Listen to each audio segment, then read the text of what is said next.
আসসালামু আলাইকুম। আপনারা ফটোতে যে ভাইটাকে দেখতে পাচ্ছেন, এই ভাইটার ফটো হলো আগের ফটো, কিন্তু বর্তমান ক্যান্সার বেমারের জন্য দেখুন কীরকম অবস্থা হয়ে গিয়েছে।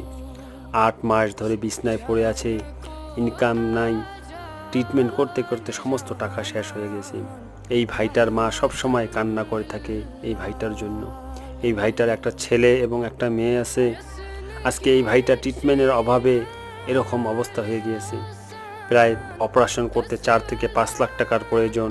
তাই আপনাদের সবার কাছে এই ভাইটা হাত জোর করে অনুরোধ করতেছে, আপনারা যে যতটুকু পারেন টাকা দিয়ে সহায় সহযোগিতা করবেন। কারণ এই ফ্যামিলিতে এই ভাইটা ছাড়া আর কেউ ইনকাম করা মানুষ নাই। তাই আপনাদের সবার কাছে আমি অনুরোধ করতেছি, এই ভিডিওটা বেশি বেশি করে শেয়ার করবেন, যাতে বেশি মানুষ দেখতে পায় এবং এই ভাইটার অ্যাকাউন্টে টাকা পাঠায় এবং এই ভাইটা অপারেশন হয়ে আবার আগের মতন সুস্থ হয়ে যায়।